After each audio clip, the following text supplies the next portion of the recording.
Welcome to the Liberty Myself Emancipation Media Club. Today's reading is On Liberty by John Stuart Mill. This is part of our twice-daily content heartbeat designed to help build information autonomy in our algorithm-dominated world.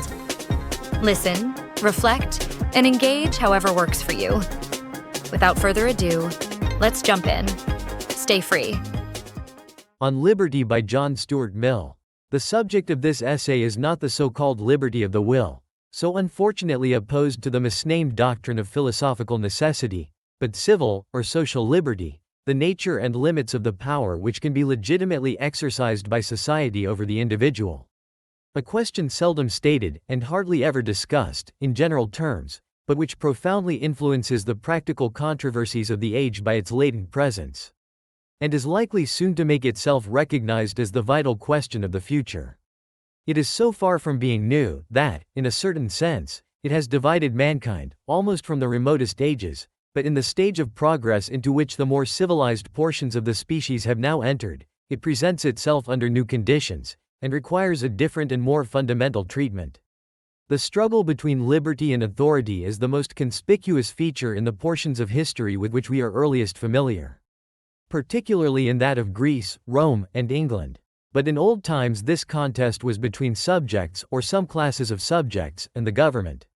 By liberty was meant protection against the tyranny of the political rulers. The rulers were conceived, except in some of the popular governments of Greece, as in a necessarily antagonistic position to the people whom they ruled. They consisted of a governing one, or a governing tribe or caste, who derived their authority from inheritance or conquest, who, at all events, did not hold it at the pleasure of the governed, and whose supremacy men did not venture, perhaps did not desire, to contest, whatever precautions might be taken against its oppressive exercise. Their power was regarded as necessary, but also as highly dangerous, as a weapon which they would attempt to use against their subjects, no less than against external enemies. To prevent the weaker members of the community from being preyed on by innumerable vultures, it was needful that there should be an animal of prey stronger than the rest, commissioned to keep them down. But as the king of the vultures would be no less bent upon preying upon the flock than any of the minor harpies, it was indispensable to be in a perpetual attitude of defense against his beak and claws. The aim, therefore, of patriots was to set limits to the power which the ruler should be suffered to exercise over the community, and this limitation was what they meant by liberty. It was attempted in two ways. First, by obtaining a recognition of certain immunities, called political liberties or rights, which it was to be regarded as a breach of duty in the ruler to infringe, and which, if he did infringe, specific resistance, or general rebellion, was held to be justifiable. A second, and generally a later expedient, was the establishment of constitutional checks, by which the consent of the community, or of a body of some sort, supposed to represent its interests, was made a necessary condition to some of the more important acts of the governing power. To the first of these modes of limitation, the ruling power, in most European countries, was compelled, more or less, to submit. It was not so with the second, and, to attain this, or when already in some degree possessed, to attain it more completely, became everywhere the principal object of the lovers of liberty. And so long as mankind were content to combat one enemy by another, and to be ruled by a master, on condition of being guaranteed more or less efficaciously against his tyranny, they did not carry their aspirations beyond this point. A time, however, came, in the progress of human affairs, when men ceased to think it a necessity of nature that their governors should be an independent power, opposed in interest to themselves. It appeared to them much better that the various magistrates of the state should be their tenants or delegates, revocable at their pleasure.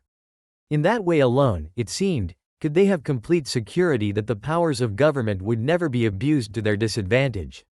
By degrees this new demand for elective and temporary rulers became the prominent object of the exertions of the popular party, wherever any such party existed, and superseded, to a considerable extent, the previous efforts to limit the power of rulers. As the struggle proceeded for making the ruling power emanate from the periodical choice of the ruled, some persons began to think that too much importance had been attached to the limitation of the power itself. That, it might seem, was a resource against rulers whose interests were habitually opposed to those of the people.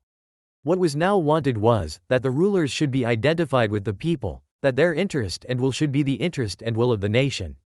The nation did not need to be protected against its own will. There was no fear of its tyrannizing over itself. Let the rulers be effectually responsible to it, promptly removable by it, and it could afford to trust them with power of which it could itself dictate the use to be made. Their power was but the nation's own power, concentrated, and in a form convenient for exercise. This mode of thought, or rather perhaps of feeling, was common among the last generation of European liberalism, in the continental section of which it still apparently predominates. Those who admit any limit to what a government may do, except in the case of such governments as they think ought not to exist, stand out as brilliant exceptions among the political thinkers of the continent. A similar tone of sentiment might by this time have been prevalent in our own country, if the circumstances which for a time encouraged it had continued unaltered. But, in political and philosophical theories, as well as in persons, success discloses faults and infirmities which failure might have concealed from observation.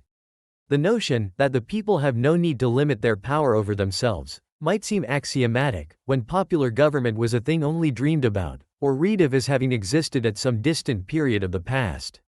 Neither was that notion necessarily disturbed by such temporary aberrations as those of the French Revolution, the worst of which were the work of an usurping few, and which, in any case, belonged, not to the permanent working of popular institutions, but to a sudden and convulsive outbreak against monarchical and aristocratic despotism. In time, however, a democratic republic came to occupy a large portion of the Earth's surface, and made itself felt as one of the most powerful members of the community of nations, and elective and responsible government became subject to the observations and criticisms which weighed upon a great existing fact. It was now perceived that such phrases as self-government, and the power of the people over themselves, do not express the true state of the case. The people who exercise the power are not always the same people with those over whom it is exercised, and the self-government spoken of is not the government of each by himself, but of each by all the rest.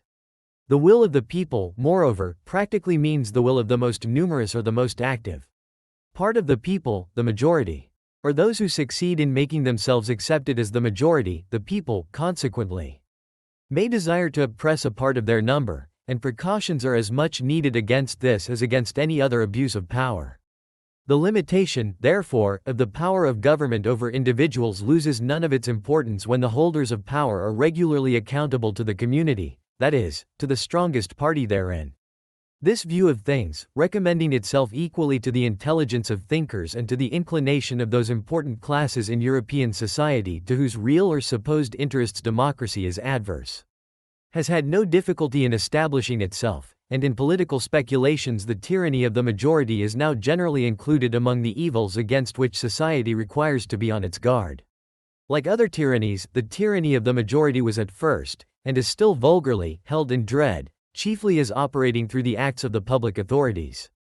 But reflecting persons perceived that when society is itself the tyrant, society collectively, over the separate individuals who compose it, its means of tyrannizing are not restricted to the acts which it may do by the hands of its political functionaries. Society can and does execute its own mandates, and if it issues wrong mandates instead of right, or any mandates at all in things with which it ought not to meddle, it practices a social tyranny more formidable than many kinds of political oppression, since, though not usually upheld by such extreme penalties, it leaves fewer means of escape, penetrating much more deeply into the details of life, and enslaving the soul itself. Protection, therefore, against the tyranny of the magistrate is not enough.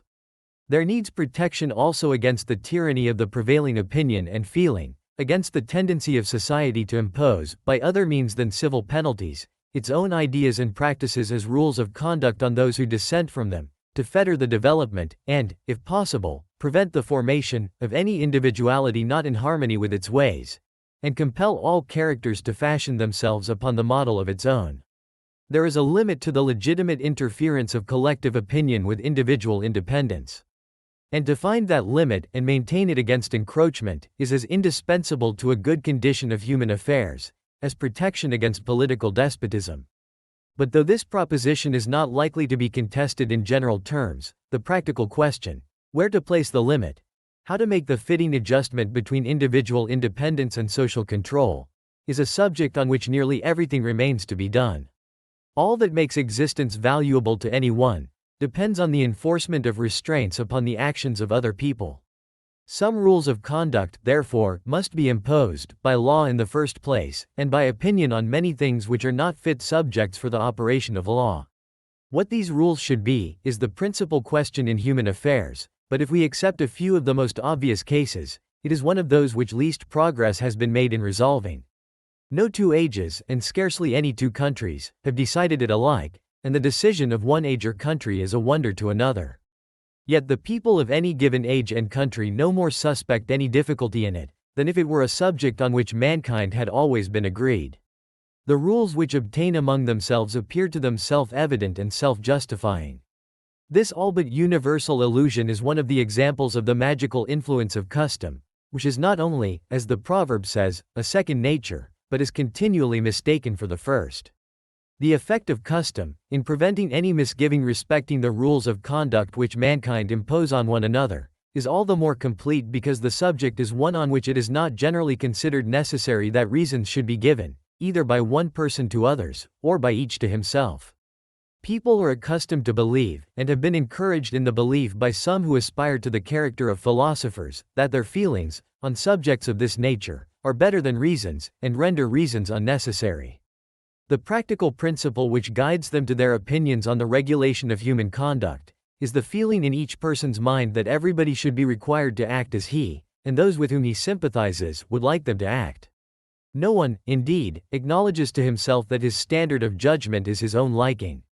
But an opinion on a point of conduct, not supported by reasons, can only count as one person's preference, and if the reasons, when given, are a mere appeal to a similar preference felt by other people, it is still only many people's liking instead of one.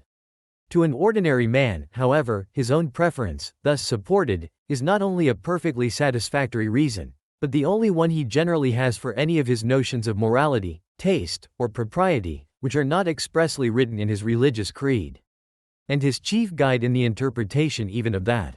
Men's opinions, accordingly, on what is laudable or blamable, are affected by all the multifarious causes which influence their wishes in regard to the conduct of others, and which are as numerous as those which determine their wishes on any other subject. Sometimes their reason, at other times their prejudices or superstitions, often their social affections, not seldom their antisocial ones, their envy or jealousy, their arrogance or contemptuousness.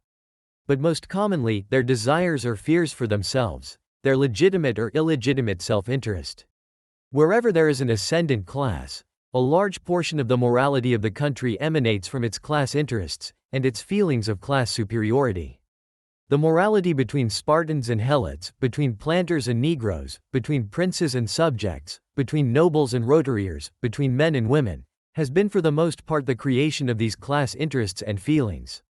And the sentiments thus generated, react in turn upon the moral feelings of the members of the ascendant class, in their relations among themselves. Where, on the other hand, a class, formerly ascendant, has lost its ascendancy, or where its ascendancy is unpopular, the prevailing moral sentiments frequently bear the impress of an impatient dislike of superiority. Another grand determining principle of the rules of conduct, both in act and forbearance, which have been enforced by law or opinion, has been the servility of mankind towards the supposed preferences or aversions of their temporal masters, or of their gods. This servility, though essentially selfish, is not hypocrisy. It gives rise to perfectly genuine sentiments of abhorrence. It made men burn magicians and heretics. Among so many baser influences, the general and obvious interests of society have of course had a share, and a large one, in the direction of the moral sentiments, less, however, as a matter of reason, and on their own account, than as a consequence of the sympathies and antipathies which grew out of them, and sympathies and antipathies which had little or nothing to do with the interests of society, have made themselves felt in the establishment of moralities with quite as great force. The likings and dislikings of society, or of some powerful portion of it, are thus the main thing which has practically determined the rules laid down for general observance, under the penalties of law or opinion. And in general, those who have been in advance of society in thought and feeling, have left this condition of things unassailed in principle, however they may have come into conflict with it in some of its details. They have occupied themselves rather in inquiring what things society ought to like or dislike, than in questioning whether its likings or dislikings should be a law to individuals. They preferred endeavoring to alter the feelings of mankind on the particular points on which they were themselves heretical, rather than make common cause in defense of freedom, with heretics generally. The only case in which the higher ground has been taken on principle and maintained with consistency, by any but an individual here and there, is that of religious belief. A case instructive in many ways, and not least so as forming a most striking instance of the fallibility of what is called the moral sense, for the odium theologicum, in a sincere bigot, is one of the most unequivocal cases of moral feeling. Those who first broke the yoke of what called itself the universal church, were in general as little willing to permit difference of religious opinion as that church itself. But when the heat of the conflict was over, without giving a complete victory to any party, and each church or sect was reduced to limit its hopes to retaining possession of the ground it already occupied, minorities, seeing that they had no chance of becoming majorities, were under the necessity of pleading to those whom they could not convert for permission to differ. It is accordingly on this battlefield, almost solely, that the rights of the individual against society have been asserted on broad grounds of principle, and the claim of society to exercise authority over dissensions, openly controverted. The great writers to whom the world owes what religious liberty it possesses, have mostly asserted freedom of conscience as an indefeasible right, and denied absolutely that a human being is accountable to others for his religious belief. Yet so natural to mankind is intolerance in whatever they really care about, that religious freedom has hardly anywhere been practically realized, except where religious indifference, which dislikes to have its peace disturbed by theological quarrels, has added its weight to the scale. In the minds of almost all religious persons, even in the most tolerant countries, the duty of toleration is admitted with tacit reserves. One person will bear with dissent in matters of church government, but not of dogma. Another can tolerate everybody, short of a papist or an Unitarian. Another, everyone who believes in revealed religion. A few extend their charity a little further, but stop at the belief in a God and in a future state. Wherever the sentiment of the majority is still genuine and intense, it is found to have abated little of its claim to be obeyed. In England, from the peculiar circumstances of our political history, though the yoke of opinion is perhaps heavier, that of law is lighter than in most other countries of Europe, and there is considerable jealousy of direct interference, by the legislative or the executive power, with private conduct, not so much from any just regard for the independence of the individual, as from the still subsisting habit of looking on the government as representing an opposite interest to the public. The majority have not yet learnt to feel the power of the government their power, or its opinions their opinions. When they do so, individual liberty will probably be as much exposed to invasion from the government as it already is from public opinion. But, as yet, there is a considerable amount of feeling ready to be called forth against any attempt of the law to control individuals in things in which they have not hitherto been accustomed to be controlled by it, and this with very little discrimination as to whether the matter is, or is not, within the legitimate sphere of legal control, insomuch that the feeling, highly salutary on the whole, is perhaps quite as often misplaced as well grounded in the particular instances of its application. There is, in fact, no recognized principle by which the propriety or impropriety of government interference is customarily tested. People decide according to their personal preferences. Some, whenever they see any good to be done, or evil to be remedied, would willingly instigate the government to undertake the business, while others prefer to bear almost any amount of social evil, rather than add one to the departments of human interests amenable to governmental control. And men range themselves on one or the other side in any particular case, according to this general direction of their sentiments, or according to the degree of interest which they feel in the particular thing which it is proposed that the government should do, or according to the belief they entertain that the government would, or would not, do it in the manner they prefer, but very rarely on account of any opinion to which they consistently adhere, as to what things are fit to be done by a government. And it seems to me that in consequence of this absence of rule or principle, one side is at present as often wrong as the other. The interference of government is, with about equal frequency, improperly invoked and improperly condemned. The object of this essay is to assert one very simple principle, as entitled to govern absolutely the dealings of society with the individual in the way of compulsion and control, whether the means used be physical force in the form of legal penalties, or the moral coercion of public opinion. That principle is, that the sole end for which mankind are warranted, individually or collectively, in interfering with the liberty of action of any of their number, is self-protection. that the only purpose for which power can be rightfully exercised over any member of a civilized community, against his will, is to prevent harm to others. His own good, either physical or moral, is not a sufficient warrant. He cannot rightfully be compelled to do or forbear because it will be better for him to do so. Because it will make him happier, because, in the opinions of others, to do so would be wise, or even right. These are good reasons for remonstrating with him, or reasoning with him, or persuading him, or entreating him, but not for compelling him, or visiting him with any evil in case he do otherwise. To justify that, the conduct from which it is desired to deter him, must be calculated to produce evil to someone else. The only part of the conduct of any one, for which he is amenable to society, is that which concerns others. In the part which merely concerns himself, his independence is, of right, absolute. Over himself, over his own body and mind, the individual is sovereign. It is, perhaps, hardly necessary to say that this doctrine is meant to apply only to human beings in the maturity of their faculties. We are not speaking of children or of young persons below the age which the law may fix as that of manhood or womanhood. Those who are still in a state to require being taken care of by others must be protected against their own actions as well as against external injury. For the same reason, we may leave out of consideration those backward states of society in which the race itself may be considered as in its nonage. The early difficulties in the way of spontaneous progress are so great, that there is seldom any choice of means for overcoming them, and a ruler full of the spirit of improvement is warranted in the use of any expedients that will attain an end, perhaps otherwise unattainable. Despotism is a legitimate mode of government in dealing with barbarians, provided the end be their improvement, and the means justified by actually effecting that end.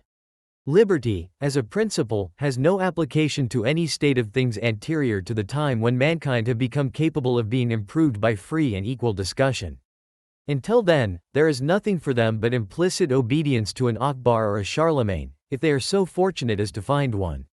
But as soon as mankind have attained the capacity of being guided to their own improvement by conviction or persuasion, a period long since reached in all nations with whom we need here concern ourselves, compulsion, either in the direct form or in that of pains and penalties for non-compliance, is no longer admissible as a means to their own good, and justifiable only for the security of others. It is proper to state that I forego any advantage which could be derived to my argument from the idea of abstract right, as a thing independent of utility. I regard utility as the ultimate appeal on all ethical questions, but it must be utility in the largest sense, grounded on the permanent interests of man as a progressive being.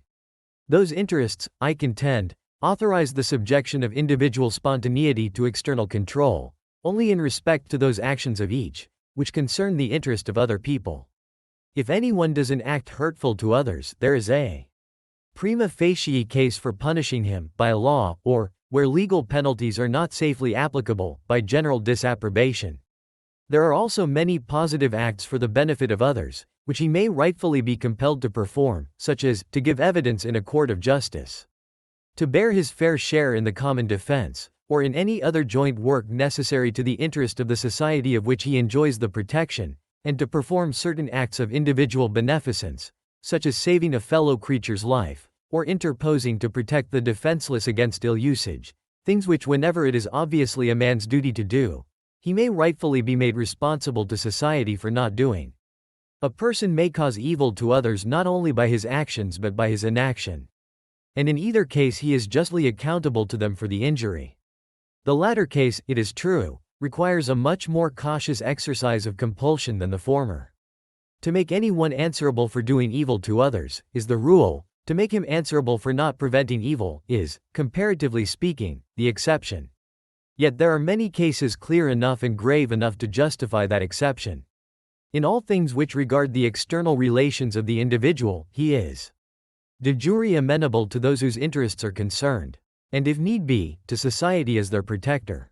There are often good reasons for not holding him to the responsibility, but these reasons must arise from the special expediencies of the case, either because it is a kind of case in which he is on the whole likely to act better, when left to his own discretion, than when controlled in any way in which society have it in their power to control him, or because the attempt to exercise control would produce other evils, greater than those which it would prevent. When such reasons as these preclude the enforcement of responsibility, The conscience of the agent himself should step into the vacant judgment seat and protect those interests of others which have no external protection, judging himself all the more rigidly, because the case does not admit of his being made accountable to the judgment of his fellow creatures. But there is a sphere of action in which society, as distinguished from the individual, has, if any, only an indirect interest. Comprehending all that portion of a person's life and conduct which affects only himself, or if it also affects others, only with their free, voluntary, and undeceived consent and participation. When I say only himself, I mean directly, and in the first instance, for whatever affects himself, may affect others through himself, and the objection which may be grounded on this contingency, will receive consideration in the sequel. This, then, is the appropriate region of human liberty. It comprises, first, the inward domain of consciousness, demanding liberty of conscience, in the most comprehensive sense, liberty of thought and feeling, absolute freedom of opinion and sentiment on all subjects, practical or speculative, scientific, moral, or theological. The liberty of expressing and publishing opinions may seem to fall under a different principle, since it belongs to that part of the conduct of an individual which concerns other people, but, being almost of as much importance as the liberty of thought itself, and resting in great part on the same reasons, is practically inseparable from it. Secondly, the principle requires liberty of tastes and pursuits, of framing the plan of our life to suit our own character, of doing as we like, subject to such consequences as may follow, without impediment from our fellow creatures, so long as what we do does not harm them, even though they should think our conduct foolish, perverse, or wrong. Thirdly, from this liberty of each individual, follows the liberty, within the same limits, of combination among individuals, freedom to unite, for any purpose not involving harm to others, the persons combining being supposed to be of full age, and not forced or deceived. No society in which these liberties are not, on the whole, respected, is free, whatever may be its form of government, and none is completely free in which they do not exist absolute and unqualified. The only freedom which deserves the name, is that of pursuing our own good in our own way. So long as we do not attempt to deprive others of theirs, or impede their efforts to obtain it. Each is the proper guardian of his own health, whether bodily or mental and spiritual. Mankind are greater gainers by suffering each other to live as seems good to themselves, than by compelling each to live as seems good to the rest. Though this doctrine is anything but new, and, to some persons, may have the air of a truism, there is no doctrine which stands more directly opposed to the general tendency of existing opinion and practice. Society has expended fully as much effort in the attempt, according to its lights, to compel people to conform to its notions of personal as of social excellence.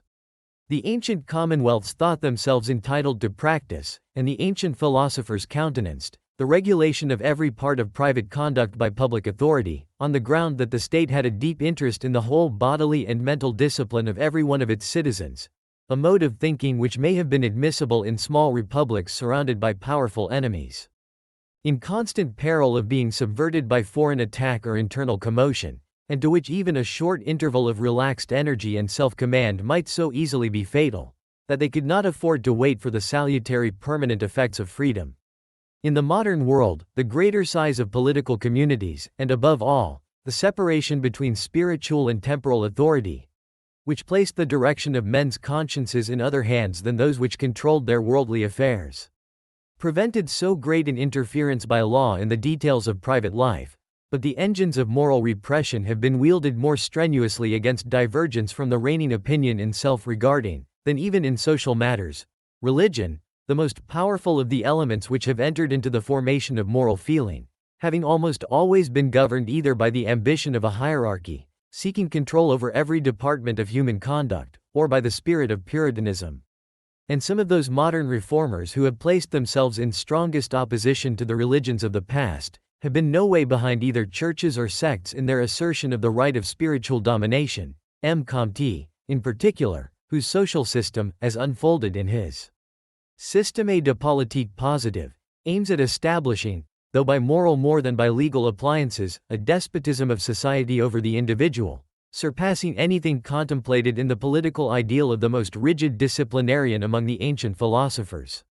Apart from the peculiar tenets of individual thinkers, there is also in the world at large an increasing inclination to stretch unduly the powers of society over the individual, both by the force of opinion and even by that of legislation, and as the tendency of all the changes taking place in the world is to strengthen society and diminish the power of the individual, this encroachment is not one of the evils which tend spontaneously to disappear, but, on the contrary, to grow more and more formidable.